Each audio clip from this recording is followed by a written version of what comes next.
Welcome back, everybody, to another episode of Man Bites Film. This week, obviously, it's not going to be your normal episode. Brandon, unfortunately, had to have surgery and was not able to do an episode with me this week. And William Phoenix is on vacation right now. So instead, we're actually going to give you a little bit of a throwback episode. So this is actually the first episode that William Phoenix was actually part of Man Bites Film, and we also put in there an episode with Brandon, and the first segment of the show is going to be a standalone 2 reviews that I did about a couple months ago. So I hope you guys enjoy the show, and we'll be back with our normally scheduled programming and normal crew next week. Sorry about that, guys, and we'll hear you guys next week. Welcome back, everybody, to another episode of Man Bites Film. This week, like every week, we're going to be reviewing 2 great films that are out on any of the streaming networks that I personally enjoy, like Netflix, Amazon, Hulu, and Shudder, of course. So this week, both films are on Netflix currently. So the first one, this is a new release for August, and straight into it, The Founder. This is the story of the founding of McDonald's. Founding, you might say, what do you mean the founding of it? Why is it called The Founder? Well, Ray Kroc didn't actually start the franchise of McDonald's. He discovered it and made it into the franchise empire that it's become. The staple of American culture, the Golden Arches. Everybody knows these things, and that was his mission. And this story follows the whole everything from the beginning, the conception of Ray Kroc of McDonald's, all the way to the point where it built an empire. This is not a fluff piece. This is not a huge, just propaganda film for McDonald's at all by any means, or for Ray Kroc for that matter. This is a serious film with such a great story in it, such great acting, such great everything in this film. Michael Keaton as Ray Kroc just completely jumps off the screen, and you feel every emotion that he goes through, every relationship moment, every tense moment, every interaction with the McDonald's brothers. He captures that so perfectly, and he makes it so believable, so relatable, so understandable, and such a great film to watch. This runs at 1 hour and 55 minutes, but it doesn't feel like that for a single second. It feels like just boom, you're done with the film, and you get this amazing story and a completely true aspect of the Ray Kroc character.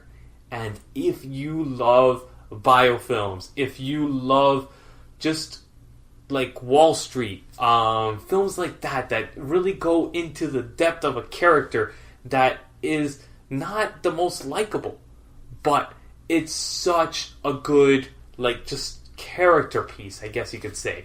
And Michael Keaton is a phenomenal actor, and this shows his true potential, that he's being held back so much, and this film captures that so well. With the director of The Blind Side behind it, I mean, you can't expect any less. It's such a great film from beginning to end. I give this,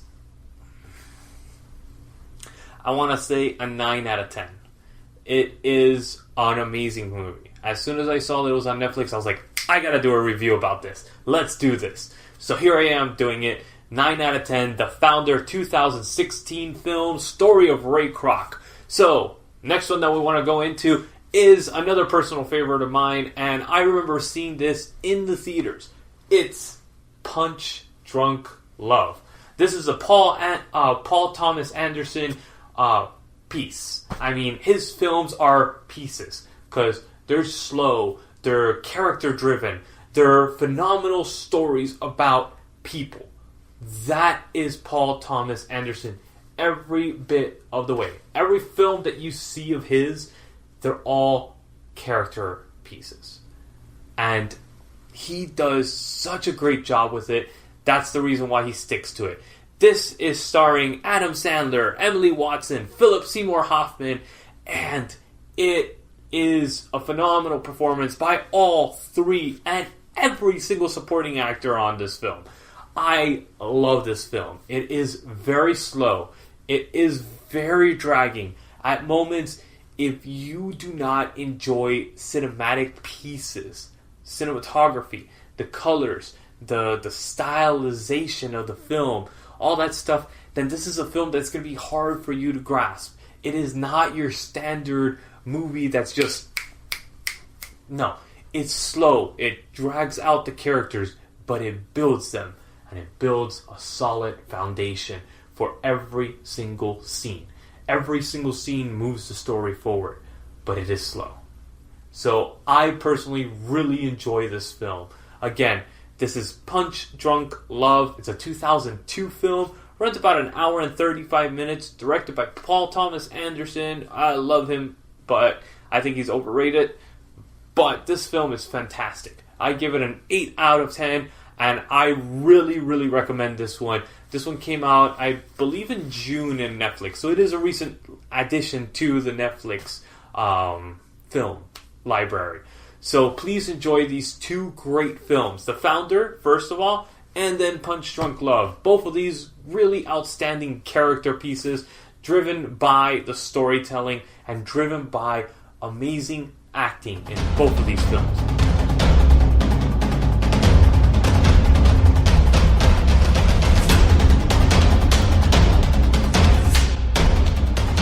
Hello everybody, this is another episode of Man Bites Film. This week we're going to do something a little different, a little bit more, I guess you could say, a different type of introduction. So I want to start off straight with a summary, or an intro into this film that we're going to be reviewing today. We begin with a swing music dance off, like an odd blue screen effect that kind of captures the big band essence, but also very modern-esque. We go suddenly into the title sequence, which has this very heavy, dramatic, very high-tension music, very surrealist right after that. And then it goes into, the music slows down a little bit, and it goes into these cars going back and forth between a limo and these two cars racing, these dumbass kids jumping out of the sunroof, and this woman in the back of a limo with a guy pointing a gun at her saying, "Get the hell out of the car." And then suddenly there's a freaking huge smack and they crash into each other, and this is what starts off the story of David Lynch's Muholland Drive. This week we're going to be reviewing with Brandon, and we're doing an in-depth look into Muholland Drive and David Lynch as a director. So, Brandon? Hey guys. Alright. So, what did you think of this film? What did you enjoy about the plot of this film? Alright, so, I started watching this film, and recently, within the last year, I started watching Twin Peaks, which is a TV show that was written and directed by David Lynch. Doesn't the introduction remind you of The entire film reminds me of Twin Peaks. That's what I was going to get to. Yeah. This movie's weird, it's awkward, and if you've never really seen any of David Lynch's work before, you have to kind of get used to it. But when it finally clicks, like it did with me with Twin Peaks, I was like, this shit is fucking brilliant. Yeah. Oh, it's such a powerful film, I think. The coloring in this film is so vivid. I mean, David Lynch has a great eye for colors and for drama, high drama. I mean, this man has this down packed. The way that he introduces this whole film, it works so well on so many different levels. The plot, I bet you could really say that it basically revolves around this girl in her efforts to become a movie star. But there's a lot more hidden substance behind that, I think. And I want to go into that here.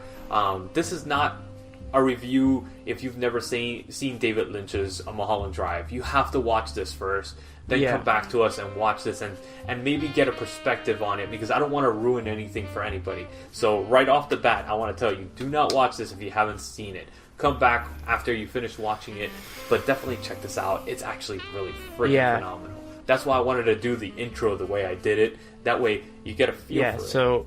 But you could come back and watch our review. So that what Lewis said in the introduction, that's basically the beginning of the film. The plot, so let's go into the plot a little bit.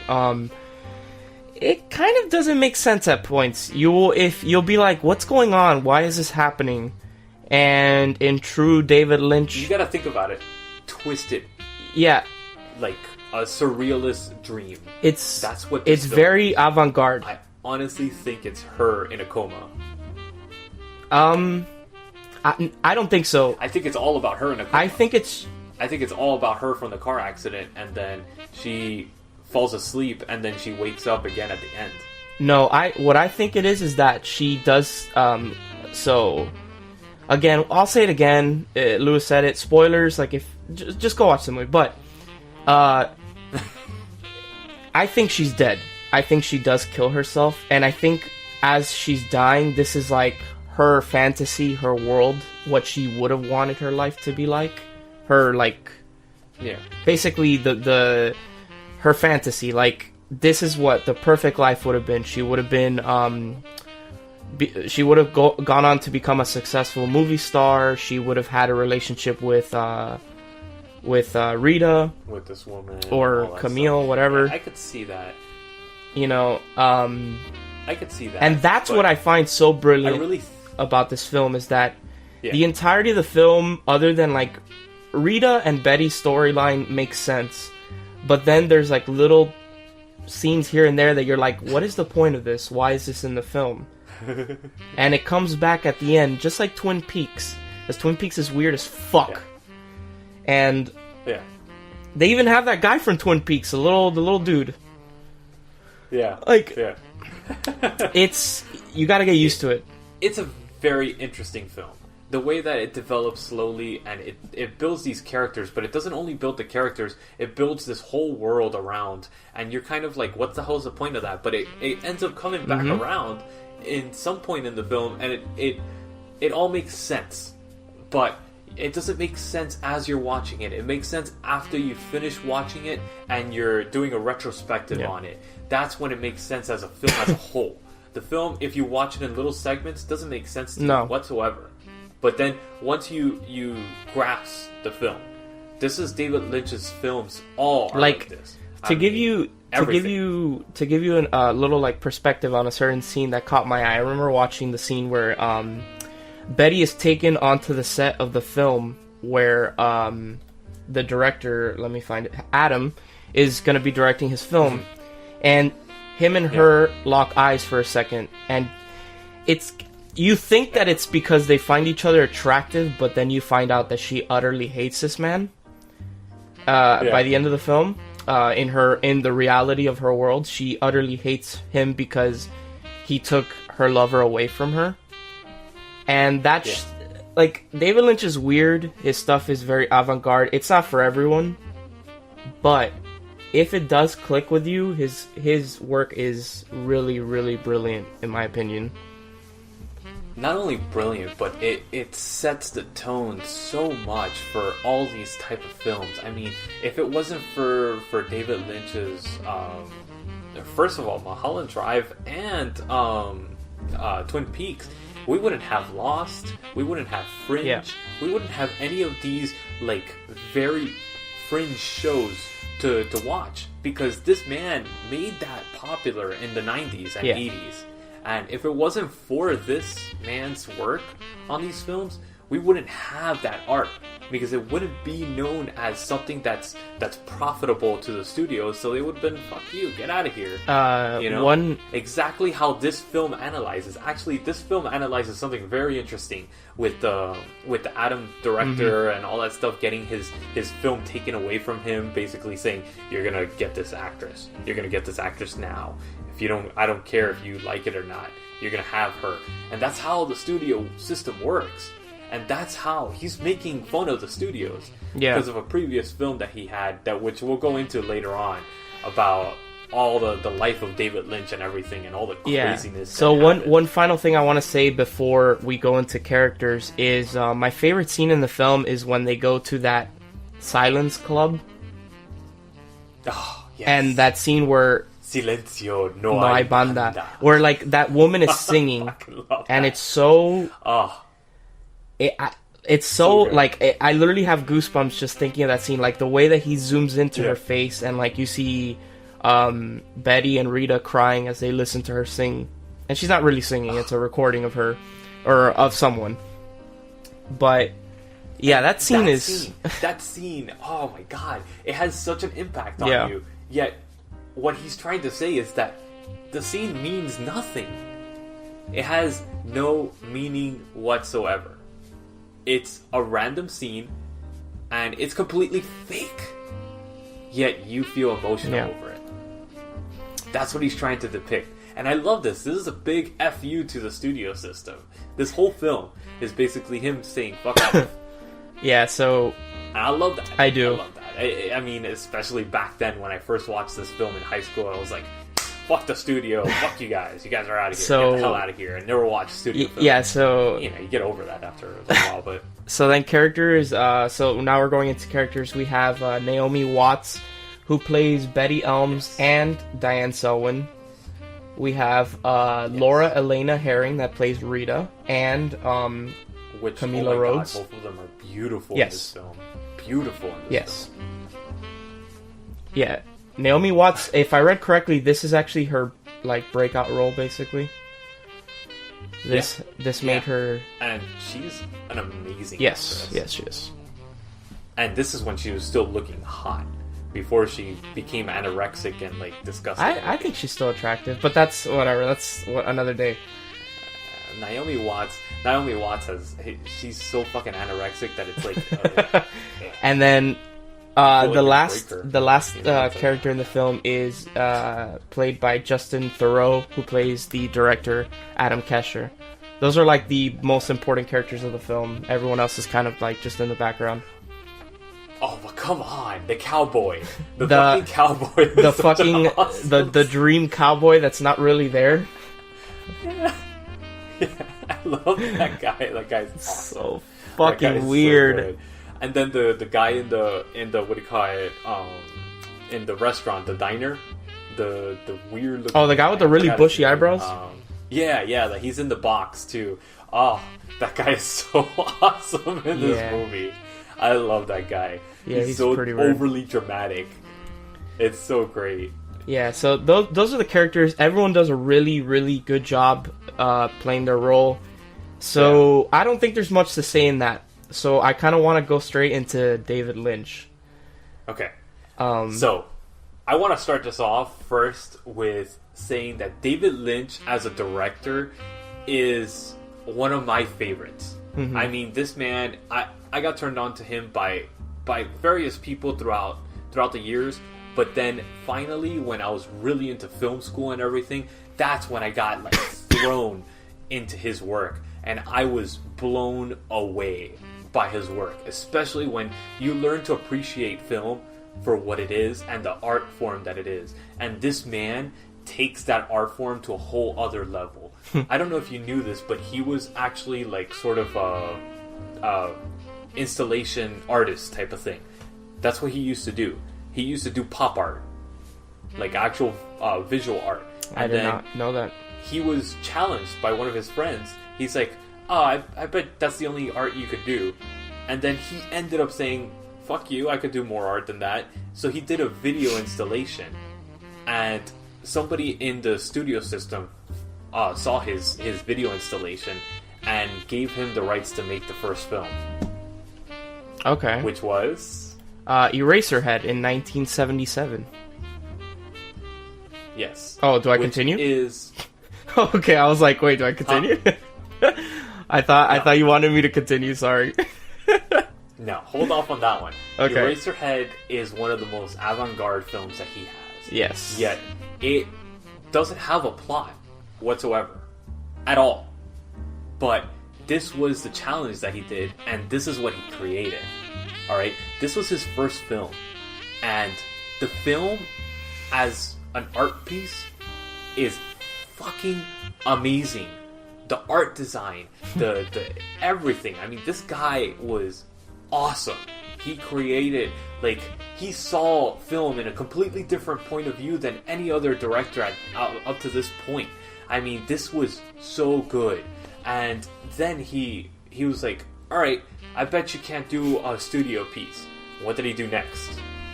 The Elephant Man in 1980. Which won him an Oscar.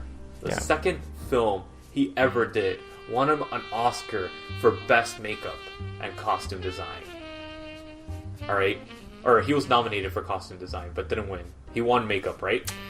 So I'm not sure here. So it says he was nominated 8 times in the Oscars for that film, but it doesn't say he won anything. Who knows? Maybe this is wrong. Well, I believe he won for Makeup. Who knows? Honestly. Okay, well, either way, that film is his most mainstream film that you could really watch, and you get a full story. I don't know if you've ever seen this film. No, I have not. Elephant Man. I have not. Oh, it's a powerful film about this man with a disfigurement that just it's basically him coming to grasp with his disfiguration and everything, all these people around him getting together and helping him. It's such a great, uplifting film. All right. Yet it's very sad. And it's so well done, it's so beautifully shot that it gave him the push to make his next film, which was... Oh, man. Okay, so we're actually coming up on time. So, do you want to just name, like, his most important films? Yeah, okay. From here on out, yes. I wanted to go into those two that were, like, cool. the main ones. All right. But yeah. So, the most important ones are probably Dune, which, not because it was a good film, just because of how... just... the shit show that film is. Dune, which came... But Dune, before we go into Dune... before we go into the next one, Dune was actually completely butchered by the studio system, and this is one of the reasons that Muholland Drive was what it was. Yeah. It actually became an FU to the studios because of their butchering that they did with Dune and the film that he actually filmed. So the next one after Dune is Blue Velvet, which came out in 1986. Fucking love Blue Velvet. Have you ever seen this? I have. With Dennis Hopper. Yes. Oh my god, that Dennis Hopper's character is so freaking good. That little air tank thing. Oh my god. That guy is so sadistically awesome. Yeah. That it is so good. I put that up there with Clockwork Orange on like character analysis of Psycho. Then basically you have Wild at Heart, which is in 1990. Then you have Twin Peaks Fire Walk with Me, which was 92. You have, in 97, Lost Highway. 99, The Straight Story. Lost Highway was good. 2001, Mulholland Drive. And 2006, Inland Empire, which is his final film. I've never seen that one, actually. Yeah, that's his final film. It's 2006. Yeah, I've never seen that one yet.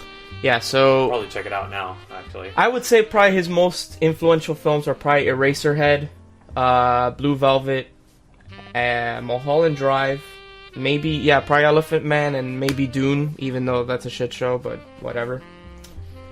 I enjoyed it. It had some fun elements to it. It's just, it got butchered by the studio. Yeah. So, that's not his film.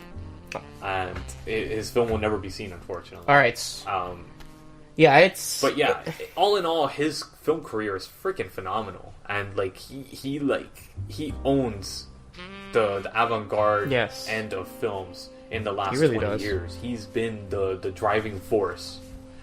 So, what's your final perspective on Mulholland Drive, but not only Mulholland Drive, but David Lynch as a director?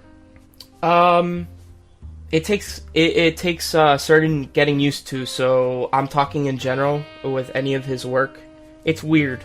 It's very avant-garde. It's out there, but if you can break through that barrier and kind of grasp it, I think he's brilliant. Honestly, Twin Peaks is one of... I haven't even finished Twin Peaks, and I think Twin Peaks is one of the most brilliant TV shows I've ever seen in my life. It's weird. Yeah. Get through it. Because when it finally clicks, you're like, this is so brilliant. It's so over the top. It's weird. It makes absolute no sense at times. But does it really? Will it come back and make sense later? I don't know. Like, it's just brilliant. And honestly, watch Muholland Drive. Watch any of his other stuff. And just try. And if you can't get through it, then that's okay. It's not for everyone. That's fine. Yeah.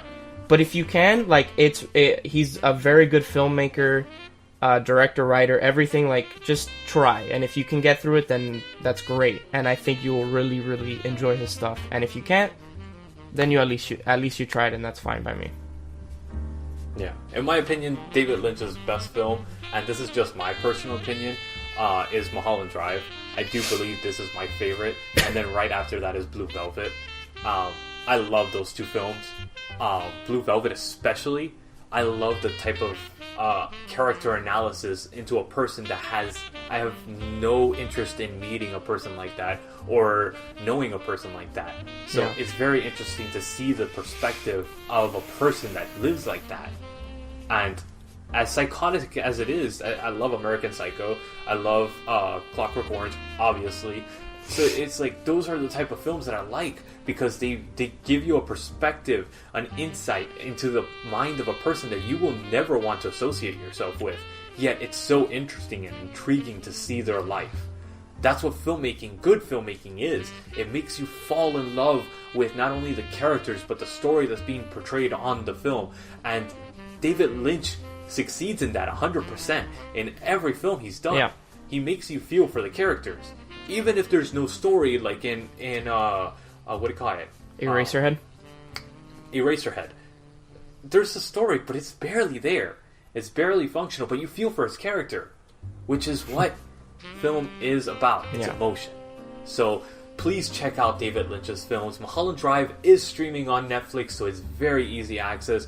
None of his other films are streaming on Netflix, but Blue Velvet I definitely recommend. Dune, 1985 Dune, I definitely recommend. Eraserhead, if you're a little bit more into the avant-garde, I definitely recommend Eraserhead and Elephant Man. They're black and white films, so they're a little bit harder to grasp.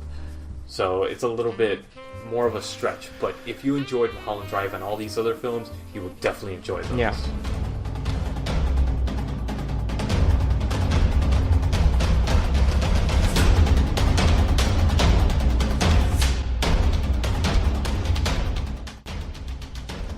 Welcome back, everybody, to another episode of Man Bites Film. This week, we actually have our new co-host, special guest, that will be joining us from here on out, pretty much. So I want to let him introduce himself. So, hello, everybody. My name is William Phoenix.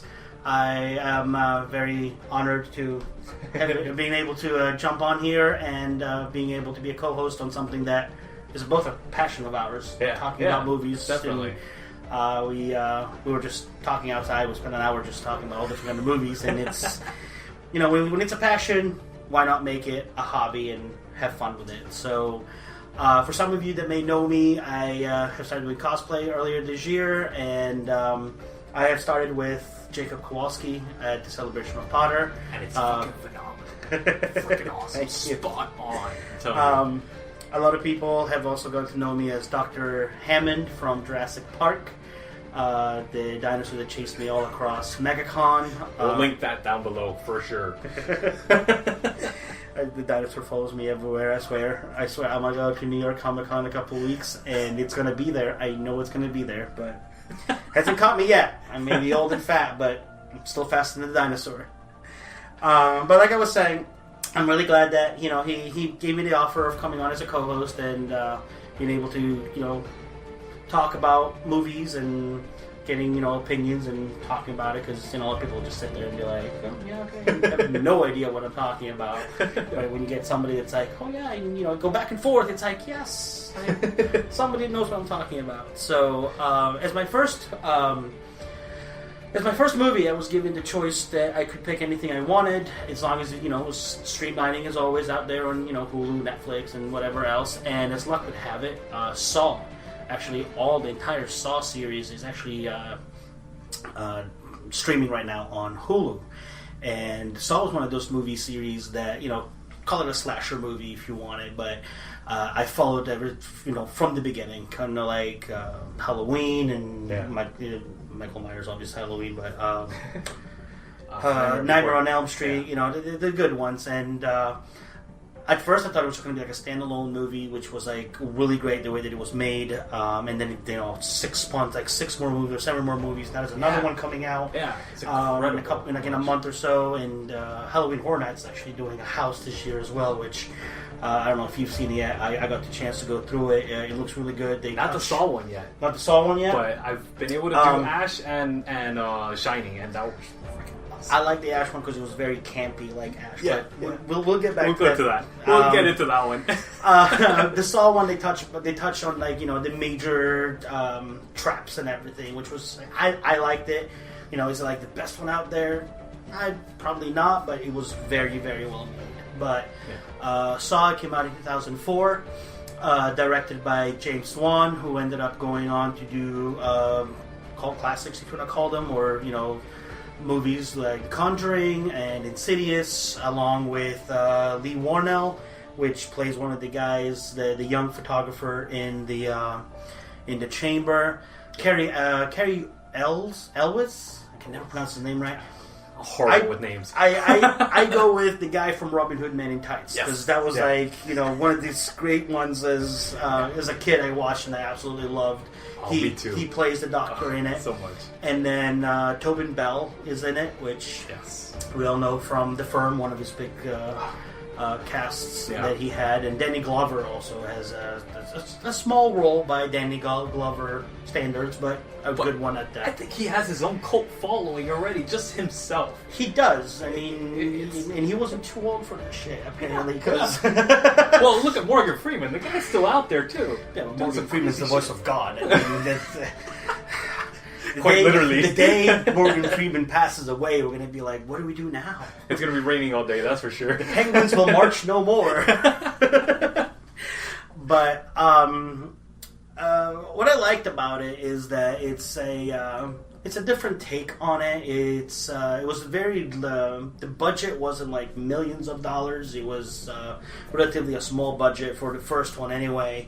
The majority of the film takes place, I don't know for those that don't know Saw, it's basically these two guys they wake up in this broken down bathroom and there's a corpse in the middle and they are trying to figure out a way out of here, and then they find a tape which tells them that they're caught in this game to where they have to either kill each other only one of them can basically survive.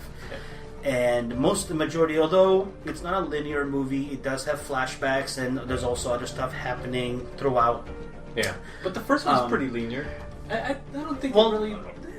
Not really, because like it starts in the thing, but then there's the flashbacks of like the background on the doctor, the background on the photographer, and how kind of like they figure out how they got there. So a lot of and then as the movie progresses, there's the wife and the kid that just going in at what time. And one thing that I loved about it, which then Saw took off with it, is that you think that the movie's happening in a certain time frame. Yeah. But then you realize that there's actually whatever's not happening in the main part of the movie could be a flashback, could be happening right next door, could be happening across town, could have been hours before. So it keeps you guessing. And it was one of those, did they need to make 7 movies, now 8 coming out?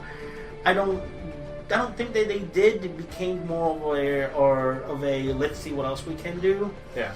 But it always kept much. I don't think it lost much, honestly, between that. They didn't. It was just like to me. You're going to lose stuff in the sequels, but I think it held pretty strong. The story, the style, the everything held pretty strong considering. It did, and especially like the last one, which then you realize that, you know, I'm not going to give anything away, but as you're watching each one in sequence, and you have to watch them in sequence because when you watch the last one, you realize how every single one of these movies is actually tied in to each other. It's not just a standalone Saw 1, 2, 3. There's a little, not little, but there's a whole spectrum to it. It's like, I get it now. Yeah. Okay. And for, like I said, for the little budget that it has, especially in a world where Hollywood nowadays, you know, if you don't spend millions of dollars and, you know, big names and big budget and big explosions and whatnot, it's kind of like, it was very well made. It was, you know, they're all macro budgets. Exactly. Yeah, they're less than the targets. I think the most expensive one, which was the latest one that's coming out, is like, I think 10 million, something maybe? Like that. Yeah, which is nothing. That's nothing in their eyes at all. I mean, 10 million is kind of like, oh wait, I got this in my pocket. It's close to indie, as much as you could get. Pretty much, yeah. And I'm looking forward to the new one because I want to see how, especially because Tobin Bell is actually on his IMDb page. He is listed to be in this, and anybody that has seen it knows that it's like, how is he going to be in this? Because according to the final chapter, it's going to make it hard. But it's one of those movies that, I mean, it's not one that I can watch over and over and over, but if somebody's like, you want to see it, I'll definitely want to sit there and watch it again. Also because from a filmmaker point of view, I like seeing the camera angles, because camera angles will tell you a lot. Oh, yeah. You know, you can sit there and just have like the actor just sit in the middle and talking to the camera, but sometimes camera angles will make or break a movie. Oh, yeah. And in this case, it's like, it's almost like there's a fourth person inside the room, which is the viewer, and you're seeing like what is happening back and forth. Which to me, it's like when a scary movie, especially a slasher movie, sucks you in. Oh yeah. To where like you almost feel like exactly it gets you. Like you feel like you're in it. Yeah. To me, it's like, okay, take me, show me what, you know, show me this, and the ending was just like. Yeah. When I that slow motion at the end, it's just so perfect because it's not that cheesy slow motion. It's just right. You're just sitting there and you're like, okay, now what? You're like, yeah. Oh my god! And exactly that. That breath that you take, that's exactly how it feels. Like the filmmaker just, while he was editing it, it's like that little slow motion right while you're taking that breath. It's so good. And, so good. And it's just,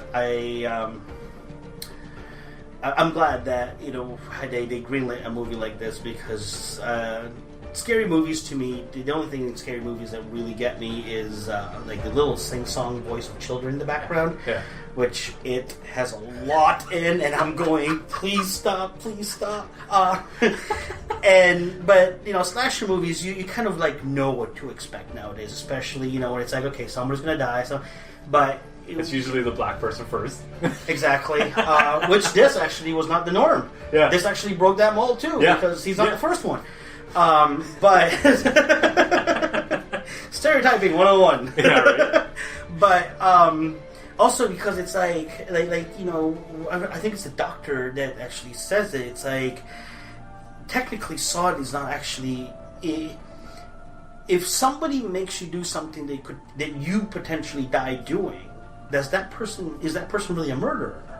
Which is the great thing about Saw. Going into that, that's you know what I mean. It's like that's the reason I love that movie. It's like he doesn't really kill anyone. He puts them in situations to where they can get out, and it's very hard for them to get out. They have to go through a very traumatic thing to get out, but they may die trying. Now, does that make him a killer if he's actually not physically killing them? And as you progress through the movies, there's always that question of, oh, okay, so is he still a killer? Is he not a killer? What's going on? Which is very different when it comes to slasher movie. You know, like Michael Myers will sit there and chop you up. Freddy Krueger will kill you, and he's a straight up killer. Straight up killers. Yeah. But this whole take of, wait, no, is he a killer? I mean, technically he is, because he is putting you in that situation, but the whole mind game thing behind it, it's like... I love that too. Yep. And it leaves you with that one question. What would you do? Yes. If you woke up in this room and you had to, like, chop off your leg and kill the other person in the room... The social commentary. Exactly. How would you handle that situation? And would you actually test yourself to the limits? Exactly. Would you get there and go and sink yourself to... It basically tests your true humanity. Which is awesome. Because you actually see who you are. For real. And I think that is one of the scariest things in film. Yes, when a scary movie can actually make you think, what would you do? Yeah. You know, because it's easy to sit back and watch, you know, the protagonist make it through and survive. And it's like, congratulations, the killer died. But when you stop and you're like, what would you do in that situation? Would you actually be able to physically kill somebody to save your own skin? Yeah. Would you go through with it? Because people talk a lot. People are big. You know, it's like, oh, I'm going to kill you. But when it comes down to it, when you're looking at somebody in the eyes and you're like... And you feel the bone that you're going to die. actually stab into. You're feeling that bone. How are you going to react? How are you going to squinch? How are you going to, like... I go through that every time I watch one of the Saw movies. I'm like, I can't... Oh, God, I can't imagine sawing my leg off. Just sitting there and going... I can't even... It hurts my teeth just thinking about that. Knowing that if you do that, it's not even guaranteeing that you may live. Because you may just bleed out doing it. Yeah. You know? So it's one of those... Damned if you do, damned if you don't. Yeah. But overall, I mean... I like it. It's, you know, I definitely, you know, if nobody's seen it and you're okay with a little bit of... The first one doesn't have a lot of gore in it, so if you're okay with, you know, mostly like blood and whatnot, and you're intrigued by it, definitely start watching the series. Don't expect, you know, to be like, oh my god, it's the best movies ever, but definitely sit back, watch, enjoy, talk about it amongst each other, and... to me, I consider it like a classic of some sorts because it is a... It's a modern classic. It really definitely is. Yeah, like it's a genre of its own. It's a slasher movie, but it's not, and I thoroughly enjoy it. So I was glad that I was able to pick this movie first because it's like, Now, rating-wise, what do you give it between 1 and 10? Between 1 and 10? Or do you want to come up with your own rating system? Well... On the spot, I mean, if I come up with my own rating system, I want to like sit there and make something like, you know, different. But food for thought for the next one. How about that? Absolutely. Homework. Come as a co-host, they said. It'll be fun. Here's some homework.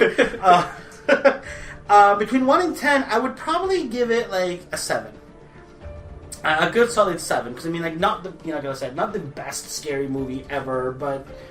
Anything that makes me think it's automatically like a good solid, kind of like Inception, where it's like, you know, is it real? Is it not? But and then ask those questions again. You know, the filmography. You know, obviously the cinematography is not, you know, landscaping or anything, but it's one room. You can't really do much exactly. in one room. So when you can make almost a 2-hour movie, most of it happen in one room, and still have the viewer. You know, not be Tarantino, like, and not be Tarantino with Reservoir Dogs. You know, but. With the camera angles and feel like, you know, you're part of there. I thoroughly enjoy it. I would give it probably like a 7 out of 10. Not thinking about it, Reservoir Dogs. Think about the plot of Reservoir Dogs. Pretty damn close. Beat by beat. A little bit. Pretty damn close. Yeah, because it's still like it makes you guess in the end, like who's like It's one room. Who's a traitor? Locked up in 3 people. No, but Reservoir Dogs... Oh, yeah, it is mostly one room, but then it's like the flashbacks of like the diners and whatnot. Same thing. Yeah. Pretty much. Yeah, that's pretty crazy. So I'm wondering if maybe he... I'm going to have to like look up into that and see if he had any inspiration from Tarantino. Who doesn't now? I mean, Tarantino is... Come on. Tarantino and... But I definitely agree with you on the rating. 7 out of 10. Definitely agree. It's definitely something to watch on... If you have a streaming network, you gotta watch this. Hulu. Please. And if you like the first one, like I said, they have all the ones up until the final chapter. I want to say it's 7 because there's Saw 6, and then I don't know if it's Saw 6 final chapter or Saw 6 and then final chapter. But regardless, there's final chapter, yeah. So it's 7. So it's 7. It has all of them on Hulu. Spend a weekend. When I take a break from Harry Potter weekend, like they do every weekend. Watch Saw. It's Halloween season. Yes. Enjoy it. Let me know in the comments what you think, what I may have missed. And any corrections, retractions that we might need to make. Exactly. I mean, like, but watching it, there are certain things where you're like continuation mistakes or here and there. But let me know. Yeah. And hopefully you'll be as entertained as I was. So with the theme that we're doing, I was like, as soon as he selected and told me that you're doing Saw, I was like, all right, awesome. Let's do Halloween Horror Nights Orlando themed reviews. So my inspiration, one of my favorite movies, and everybody knows this that's watched this show, The Shining. I mean, it's Stanley Kubrick. The man is brilliant. Everybody knows that I'm obsessed with him. Biased!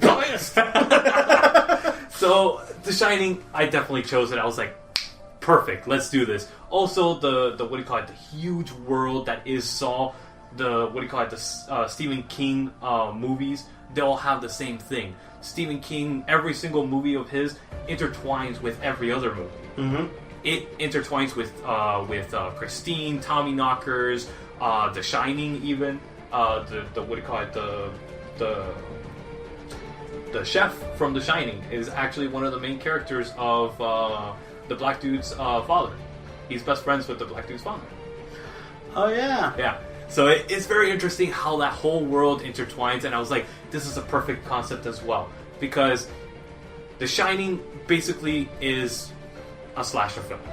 I mean, that it's basically supernatural slasher film, which Stephen King, you can't really pinpoint any of his movies because they're all kind of all over the place and kind of a little bit of everything, which is cool. It has that supernatural element, and it basically revolves around this hotel that is possessed. It's not haunted, it's possessed, because everything that comes into it, if it fits that mold, it gets taken over, and the events that occurred in the past repeat themselves over and over again, just like a poltergeist does. And the events repeat themselves because the ghosts want to relive the situation that they just occurred. It's like Groundhog. Yeah. Groundhog Day from hell. And that's what this film is about. And, of course, starring the crazy-looking Jack Nicholson and the ridiculously ugly Shelley Duvall in this film. They're both crazy looking. Shelley Duvall. It's just only they're like, Yeah, I mean, it is so interesting watching them two on the screen with the master behind the camera of Stanley Kubrick and his eccentricity, which is the only word for him. One of the scenes that I just stand out to me in particular, it holds the Guinness Book of World Records for the most amount of takes. It's that scene of Shelley Duvall with the axe, going like this. They did it 102 times. Yep. And Stanley Kubrick is such an eccentric that he actually made Shelley Duvall lose her mind during the filming of this film. And she actually ended up in a psych ward for almost 3 months after the shooting of this, because she was that deranged from how this man actually took her soul and twisted it into the character that she was supposed to be in the film. Because Stanley Kubrick has nothing but contempt for the actors that don't take on their role seriously. And that's why Jack Nicholson looks so crazy and so over the top in the film, because he was like, I don't want to be like that. I don't want to be that. Nope, I'm not dealing with that guy screaming at me all the time. Not today, little Satan. And then the characters in it, every single one that you run into are memorable. But every time you watch the film, you find a new character, which is very interesting. Especially that scene where Shelley Duvall is running around in the hotel and the full witchiness comes out and you see the little rooms and all that stuff. You see the random little things in there, and it is awe-inspiring. Like I said, one of the things that scared me the most in scary movies are little kids. and this was one of the first movies that I watched, when I started going into the whole horror genre, and the twins. Yes. You know, come play with us. I'm going, no. I don't want to. I need an adult. And I watched this too when I was probably, I think, 8 or 9 years old. So this was the first horror movie that I was literally terrified to watch. Every time I put on the movie and I listen to the opening sequence, that music kicks in, I get goosebumps all over my arms every time that music kicks on. And That's great filmmaking. When you're literally remembering things and just you get goosebumps just from when a soundtrack sequence. When a soundtrack, yeah. When And you hear the music and you're just like... Again, it goes back to my obsession with Kubrick. The man had final say on every aspect. If he didn't like something, he changed it. And if the person that he hired to do it, he didn't like it, he fired him and did it himself. The editing for The Shining, half of it was done by the editor that's credited. The rest was done by him. Yep. It's incredible. The man was a genius for it. But I mean, look at the movies. He's not just The Shining, but look at the movies that he's put out. I mean, Yeah. it's one thing if it's one of those like you can be a zero, you can be a hero, and with the end results that not just with The Shining, but Kubrick has done overall. Yeah. I mean, the man had a leg to stand on, if not both of them. Where it's like, no, you're gonna do it my way because this is my baby, and everyone, and I can understand it. Some people are like, well, maybe it's a little too much to fire him. Some they just say no. But I can understand it when you're that good and you've put out and you have the credibility of Kubrick. So Definitely. Yeah, I mean, every single one of his films, there's not a single one that's pinpointed into one genre and then he does the same genre again. Every single one is a top 20, top 30 of its genre, which is amazing. And I don't think I could say the same about any single director. I don't think a single director could say that he's gotten one film in each of the main genres and they're in the top 20, 30 of each one. Comment below if you know it, 'cause right now I can't think of anything right now. I mean, period pieces. Barry Lyndon. Yep. I mean, the film is boring as hell, but it is a masterpiece of cinematography. The Shining, horror. What do you call it? Eyes Wide Shut, psychological thriller. 2001 Space Odyssey. That is the cornerstone of Weirdness. sci-fi. Well, yeah, sci-fi. I mean, all sci-fi special effects are attributed to 2001. All modern sci-fi effects. Yep. I mean, the man literally invented the suits for NASA. I mean, that tells you everything. We're wearing props. The list goes on and on. So, The Shining for me, it's a 10 out of 10 sold. 100%. No, I concur. I concur when it comes to that. There's no taking anything away from it, like as far as point wise, because it's like you said, from soundtrack, cinematography, camera angles, the cast, and the whole stories that even to this day, like there's something new coming out every so often. It's like, hey, why are we filming this? This was happening. It's like, oh my god, like still there's like more stuff coming out. It's like, oh my god. Yeah. And Nicholson himself, just Nicholson, like one of the best Nicholson movies that I've seen. Where it's just like it's an iconic role. Everybody knows him as the Shining character. You kind of got a glimpse of him also in The Cuckoo's Nest. Yes. To where you can almost see Jack in The Cuckoo's Nest. It's got like that craziness to it, and it's almost like a tugs at the heart because it's like, wait, no, this is not The Shining. Like, yes, Nicholson. Yeah. So, absolutely great movie. Yes. So, again, the Saw series is all streaming on Hulu. Yep. And The Shining is streaming on Netflix currently, so that's even easier access for everybody else. So both of these movies are both Halloween Horror Nights houses. So if you get a chance, please check them out. The Shining was amazing and right on to the film. I haven't been to the Saw one, but you did, so the Saw one was good. Like I said, it's they use a lot of like from the first movie, like the first few movies. There's the bear trap from the girl. There's the bathroom scene. Yeah. I forgot what else. I have to go through it again. Because like we're walking through and I had a girl screaming behind me, 3 of them in front of me, and I'm going, can we be quiet? Because I'm trying to watch stuff here, please.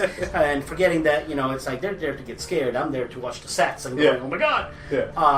But if you definitely go, go to the beginning of the night. Hit The Shining first because the line does get pretty long on that. Like I think the most I've seen was like 65 minutes, but that was like on a slow night. And then Saw goes up to like 35, 40 minutes. Yeah.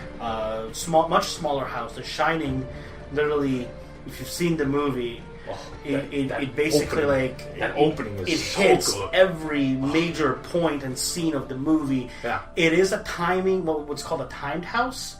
so that, as you turn the corner, the stuff that's happening that only happens every so often, so you gotta hope that you get it there. So you may have to do it more than once. Yeah. But I mean, I'm not complaining. I'm definitely hell like, you want to go again? Yes. Yeah. So, but yes, go check them out. The Halloween Horror Nights overall this year, I have to say, is extremely excellent. Yes. No pun intended. Bill and Ted's last year, and it's actually very, very good this year as well. So, Yeah, kind of the heart. Moment of silence. But yeah, check him out. Check the movies out, and yeah. So my name is Lewis. My name's Will. And we'll see you guys next week on another episode of Man Bites Film.